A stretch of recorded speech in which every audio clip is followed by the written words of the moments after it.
नमस्कार, स्वागत है आपका एबी एकेडमी दुमका में। एबी एकेडमी दुमका के यूट्यूब चैनल में आपका बहुत बहुत स्वागत है। तो हम लोगों ने झारखंड जीके का 3 भाग ऑलरेडी कंप्लीट कर लिया था। आज चौथे भाग के बारे में हम लोग चर्चा करेंगे, जिसमें झारखंड के स्थानीय राजवंशों का उदय चल रहा है। तो चलिए वीडियो को शुरू करते हैं। वीडियो शुरू करने से पहले जो नए अभ्यर्थी हैं वो चैनल को सब्सक्राइब करें, साथ ही अगर वीडियो पसंद है तो लाइक करना और शेयर करना ना भूलें।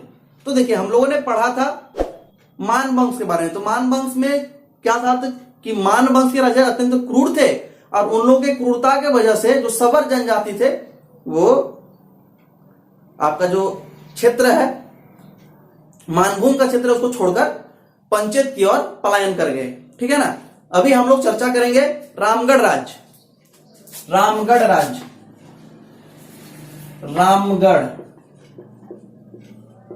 रामगढ़ राज्य। रामगढ़ राज्य की स्थापना किसने किया था? रामगढ़ राज्य की स्थापना बागदेव सिंह ने किया था। बागदेव सिंह रामगढ़ राज्य की स्थापना किसने किया है? तो बागदेव सिंह ने किया है। ठीक है। कब किया था? तो 1368 में 1368 स्वतंत्र राज्य के रूप में इसका स्थापना होता है। ठीक है। और इसकी जो राजधानी है, रामगढ़ राज्य की राजधानी क्या है? सीसिया क्या है रामगढ़ राज्य की? तो ये राजधानी थी, राजधानी। ठीक है, रामगढ़ राज्य की राजधानी। इसके बाद इसकी जो राजधानी वो क्रमशः बदलती रही। क्रमशः क्या होती रही? बदलती रही। उर्दा क्या बनी? इसके बाद उर्दा बनी, उर्दा, फिर बदाम और अंततः रामगढ़ इसकी राजधानी बनी। और अंततः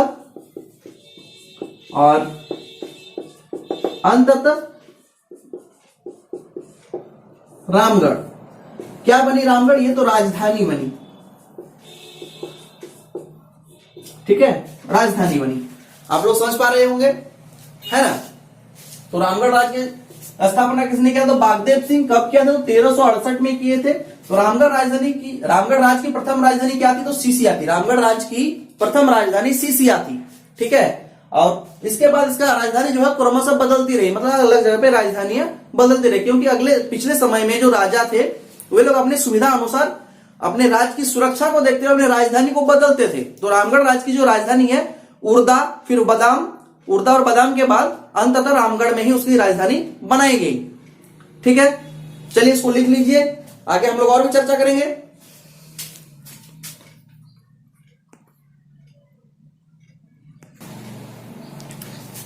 आई होप आप लोगों ने लिख लिया होगा। चलिए, रामगढ़ राज्य खत्म हो गया। अब हम लोग शुरू करेंगे रामगढ़ राज्य के बाद खड़गडिहा राज्य। खड़गडिहा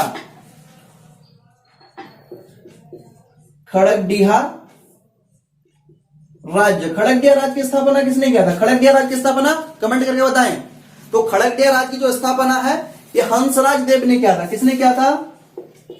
हंसराज देव ने किया था। किसने किया था? हंसराज देव। ठीक है, खड़गडिहा राज्य स्थापना हंसराज देव। ये कहां पे है? तो हजारीबाग और गया के बीच में है। हजारीबाग और गया के बीच। ठीक है ना। ये खड़गडिहा राज्य है कहां पे था? ये खड़गडिहा राज्य हजारीबाग और गया के बीच में था। कब हुआ था? ये 15वीं शताब्दी में हुआ था। कब हुआ था? 15वीं शताब्दी। ठीक है, खड़गडिहा राज्य की स्थापना 15वीं शताब्दी में हुआ था। और इसने किसको हराया था? हंसराज देव ने। और अपना खड़गडिहा राज्य की स्थापना किया तो बंदखत जाति को। ठीक है, वहां पे निवास करने वाले बंदखत जाति को पराजित कर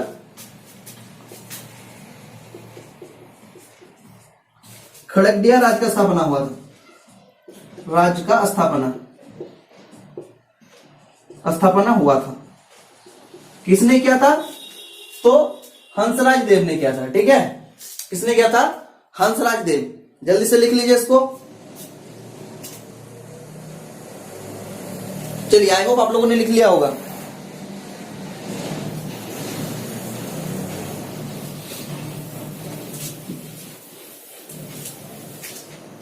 आगे हम लोग चर्चा करेंगे पंचायत राज के बारे में। पंचायत राज्य के बारे में, पंचायत राज जानते हैं किस जगह किधर है? तो पंचायत राज वो मानभूम क्षेत्र में, किधर है? मानभूम क्षेत्र में स्थापित था। इस राज्य का संबंध काशीपुर के राजा अनित लाल से है। काशीपुर के राजा अनित लाल, पंचायत राज जो है काशीपुर के राजा किसने? अनित लाल। अनित लाल कहां के राजा थे? तो काशीपुर के राजा, काशीपुर के राजा जो थे उससे ये संबंध रखता है पंचायत राज। ठीक है, यहां का जो राज्य चिन्ह है, पंचायत राज का राज्य चिन्ह क्या है? राज्य चिन्ह,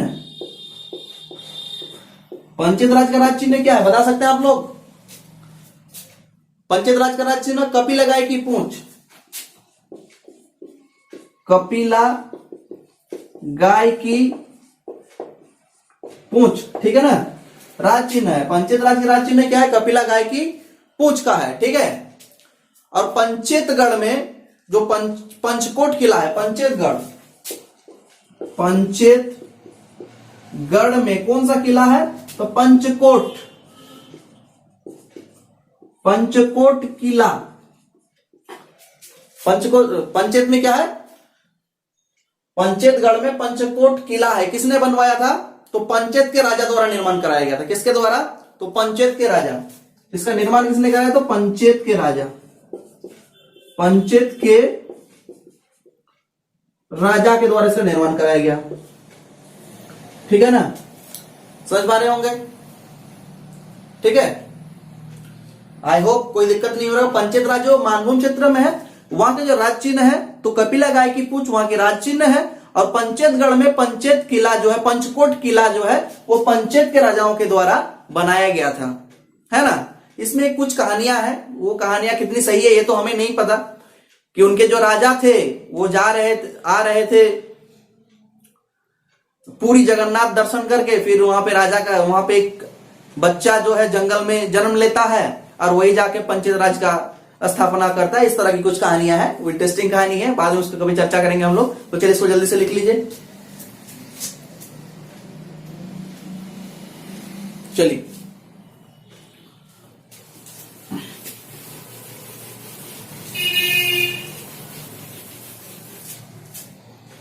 आगे हम लोग चर्चा करेंगे अब सिंह वंश,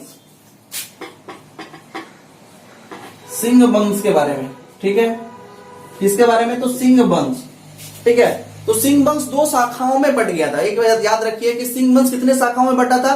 दो शाखाओं में बटा था। प्रथम शाखा स्थापना काशीनाथ सिंह, ये जो है सिंह वंश दो शाखाओं में बट गया। पहली शाखा काशीनाथ सिंह के द्वारा इसका स्थापना किया जाता है। ठीक है ना, और दूसरी शाखा जो है उसकी स्थापना कौन करता है? तो दूसरी शाखा का स्थापना करता है दर्प नारायण सिंह। ठीक है, सिंह वंश दो भागों में बंटता है। एक भाग का जो है उसमें काशीनाथ सिंह इसकी स्थापना करता है, दूसरी भाग जो है इसका स्थापना दर्प नारायण सिंह के द्वारा किया जाता है। ठीक है, इसी में सिंह वंश के जो राजा थे, सिंह वंश राजा में एक राजा का नाम है अच्युत सिंह।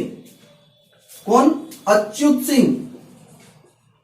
अच्युत सिंह, अच्युत सिंह क्यों फेमस है? अगर आपसे पूछा अच्युत सिंह के नाम हम क्यों ले रहे हैं, सर आप अच्युत सिंह का नाम क्यों ले रहे हैं, तो अच्युत सिंह का नाम लेने का कारण है इसने पौरी देवी की अपनी राज्य में अधिष्ठात्री देवी के रूप में स्थापित किया था। पौरी देवी, पौरी देवी, पौरी देवी को क्या अपने राज्य की अधिष्ठात्री,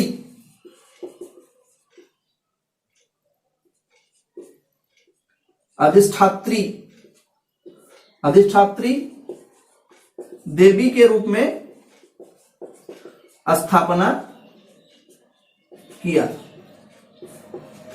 ठीक है, अच्युत सिंह ने क्या था? अच्युत सिंह जो थे वो सिंह वंश के थे। अच्युत सिंह सिंह वंश के राजा थे और जिन्होंने क्या किया था? पौरी देवी को अपने राज्य के अधिष्ठात्री देवी के रूप में स्थापना किया था। मतलब पौरी देवी की प्रतिमा इन्होंने बनाया था। अगर पूछा पौरी देवी की प्रतिमा किसने बनाया है, तो तो आप सीधे कहेंगे अच्युत सिंह। इसी ने अपनी अधिष्ठात्री देवी के रूप में उसको अपने राज्य की अधिष्ठात्री देवी के रूप में उसका स्थापना करते हैं कि यही मेरा सर्वे सर्वा है। हमारे राज्य की जो देवी है वो पौरी देवी है ना। किसने? तो अच्युत सिंह। ठीक है। इसी में आता है जगन्नाथ सिंह। एक राजा का नाम आता है जगन्नाथ सिंह।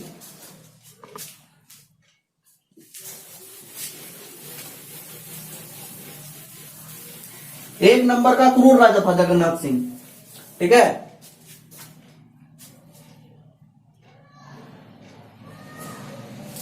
जगन्नाथ सिंह, जगन्नाथ सिंह ये क्या थे? बहुत ही क्रूर राजा थे। क्या थे? क्रूर थे। क्रूर समझ रहे हैं ना? अच्छे राजा नहीं थे, क्रूर राजा थे। और इसी के अत्याचार के कारण, जगन्नाथ सिंह के अत्याचार के कारण भुइयां विद्रोह को जन्म मिला। कौन सा विद्रोह हुआ इसकी वजह से? भुइयां विद्रोह। भुइयां विद्रोह हुआ। कौन सा विद्रोह हुआ? तो भुइयां विद्रोह हो गया। किसके कारण? जगन्नाथ सिंह। इतना क्रूर राजा थे सिंह वंश के, इस क्रूरता के वजह से 13वें ये राजा कितने नंबर के थे? तो 13वें नंबर के राजा थे। 13वें नंबर का राजा थे जगन्नाथ सिंह। 13वें नंबर के राजा थे और इसकी क्रूरता के वजह से भुइयां विद्रोह को जन्म दे दिया। ठीक है, कोई दिक्कत नहीं है। ठीक है ना। एक चीज आता है कि काशीराम सिंह, काशीराम सिंह। ठीक है, काशीराम सिंह। तो काशीराम सिंह ने अपना राजधानी सिंह वंश की राजधानी कहां स्थापित किया था? तो इसने पोरहाट में। पोरहाट क्या था? राजधानी था, है ना। किसका? तो सिंह वंश का। काशीराम सिंह जो है उन्होंने क्या किया था? काशीराम सिंह ने सिंह वंश का जो राजधानी है उसको पोरहाट में स्थापित किया था। ठीक है, उसको पोरहाट में ले गया था, स्थापित किया था। कोई दिक्कत? आई होप कोई दिक्कत नहीं हुआ होगा आप लोगों को, है ना। जल्दी से लिख लीजिए, आगे हम लोग कुछ और चीजों के बारे में चर्चा करेंगे। तो चलिए अब हम लोग चर्चा करेंगे ढाल वंश के बारे में। सिंह वंश के बाद आ जाता है ढाल वंश।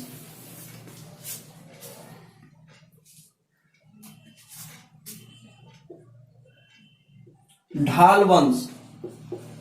ढाल वंश किस क्षेत्र में था? अगर आपसे पूछा जाए ढाल वंश किस क्षेत्र में था? ढालबुमगढ़। ढालबुमगढ़। ढाल भूमगढ़। ठीक है, ढालबुमगढ़। ढालबुमगढ़ जानते हैं आप लोग? जितने भी हमारे पूर्वी सिंहभूम के छात्र हमें देख रहे हैं, जितने भी छात्र हमें पूर्वी सिंहभूम के छात्र हैं, वे लोग भली भांति जानते हैं जो आपके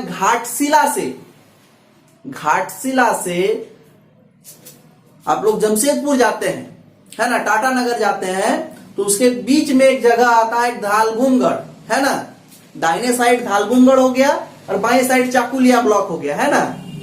वो ढालबुमगढ़ जो है, तो ढाल वंश का स्थापना वही ढालबुमगढ़ में हुआ था। आज भी वहां पे राजमहल है। ठीक है, ढालबुमगढ़ में राजाओं का राजमहल आज भी है। अगर आप लोग चाहें तो जाके देख सकते हैं। और ढालबुमगढ़ में एक अंग्रेज के जमाने का हेलोड्रम है, मतलब एयरपोर्ट है ना। सरकार उस पर ध्यान नहीं दे रही है। अगर सरकार चाहे तो उसको भी यूज कर सकती है। बहुत ही अच्छा एयरपोर्ट है। अभी तक उसका सीमेंट नहीं उखड़ा है। हम जाके देखें उस जगह को। ढालबुमगढ़ का जो हेलोड्रम है वो अभी भी उसको रनिंग कंडीशन में यूज किया जा सकता है। 2 हेलोड्रम है, एक चाकुलिया में है, एक ढालबुमगढ़ में है ना। तो अभी हम लोग ढाल वंश का जो स्थापना हुआ था वो ढालबुमगढ़ क्षेत्र में हुआ था। किस क्षेत्र में हुआ था? ढालबुमगढ़ क्षेत्र में हुआ था। ठीक है, ढालबुमगढ़ में अपना शासन स्थापित किया। ढाल वंश संभवतः, ढाल वंश के बारे में बहुत ज्यादा जानकारी तो नहीं मिलती है। तो ऐसा माना जाता है कि जो ढाल वंश थे ये धोबी जाति के हो सकते हैं। किस जाति के हो सकते हैं? तो धोबी जाति। धोबी जाति के हो सकते हैं। ठीक है, ये ढालबुमगढ़ आपका ढाल वंश भी खत्म हो गया। ढाल वंश तो आप लोग पढ़ लिया। ढाल विद्रोह किसने किया था? अगर आपसे पूछा जाए तो आप लोग क्या कहेंगे? ढाल विद्रोह का नेतृत्व किसने किया था? जगन्नाथ ढाल। जगन्नाथ ढाल, ठीक है, ढाल विद्रोह जगन्नाथ ढाल के द्वारा किया गया था। एग्जाम में पूछे जाते हैं, याद रखिएगा इसको। तो देखिए हम लोग भाग 3 और भाग 4 में झारखंड में उत्तर मोर्चकाल में जितने भी स्थानीय राजवंश का उदय हुआ इसको हम लोग पढ़ लिए, है ना। इसमें से अब क्या सार निकल के आ रही है, इस प्रकार प्रारंभ से लेकर पूर्व मध्यकाल तक छोटा नागपुर के राजाओं में नागवंश सबसे शक्तिशाली रहा। प्रारंभ से लेकर पूर्व मध्यकाल तक सबसे प्रभावशाली कौन रहा, तो नागवंश रहा, है ना। सबसे ज्यादा प्रभाव किसका रहा, नागवंश का रहा, ये प्रभावशाली रहा, है ना। अगर जिन लोगों ने नागवंश के बारे में नहीं पढ़ा है वो भाग 3 को जाकर जरूर देख सकते हैं। वीडियो के अंत में मैं भाग 3 का वीडियोस का एंड स्क्रीन में दे दूंगा, आप लोग देख सकते हैं। नागवंश के बारे में डिटेल चर्चा की गई है। तो सबसे प्रभावशाली जो छोटानागपुर क्षेत्र में रहा वो नागवंश रहा। क्यों नागवंश इतना प्रभावशाली रहा, तो देखिए जहां पे जनता जनार्दन का समर्थन रहेगा वही ना शक्तिशाली होगा। आज कहते हैं मोदी का 56 इंच का सीना है, क्यों कहता है, क्योंकि मोदी के ऊपर जनताओं का समर्थन है, पब्लिक सपोर्ट करते हैं मोदी को, इतनी ज्यादा सीट देके उनको जिताती है बीजेपी की सरकार को, इसलिए कहता है मोदी है तो मुमकिन है, मोदी है तो मुमकिन है। क्यों कहता है, क्योंकि वो शक्तिशाली इसीलिए क्योंकि पब्लिक का सपोर्ट है। उसी प्रकार जो नागवंश थे ये छोटानागपुर क्षेत्र में सबसे प्रभावशाली रहा। क्यों प्रभावशाली रहा, प्रभावशाली रहने का मुख्य कारण है कि नागवंशी जो थे उस नागवंशी राजाओं में पब्लिक का समर्थन हासिल किया, मतलब बहुत सारे जो लोग थे, सबसे अधिक विकास हुआ। यहाँ के जो क्षेत्र थे नागवंश के शासनकाल में इस क्षेत्र का सबसे ज्यादा विकास हुआ, लोगों का समर्थन मिला। इसी वजह से नागवंश का जो इतिहास है वो बहुत ही समृद्धशाली रहा। आप लोगों को आज हमने भाग 3 और भाग 4 के माध्यम से स्थानीय राजवंशों का उदय और उत्तर मोर्चकालीन इतिहास जो झारखंड का उसके बारे में चर्चा कर लिया। आगे हम लोग चर्चा करेंगे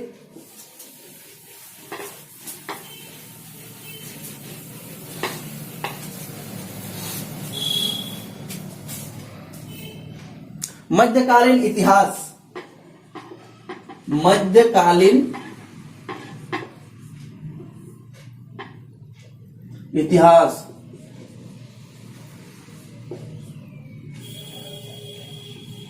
मध्यकालीन इतिहास, ठीक है।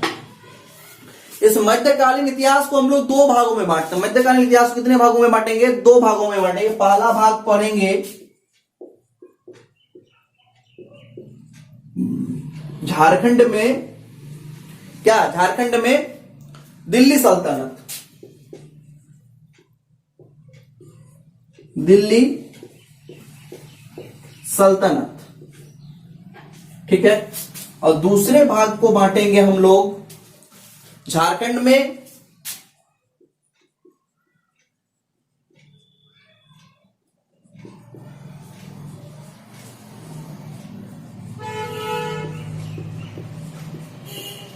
मुगल वंश, ठीक है। इस 2 के बारे में भी हम लोग चर्चा करेंगे। साथ ही आधुनिक इतिहास में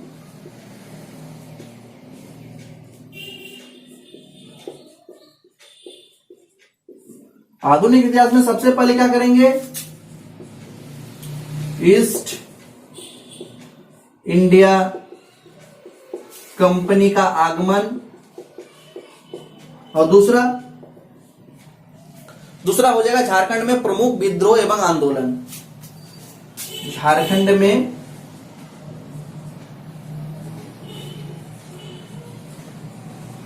प्रमुख विद्रोह एवं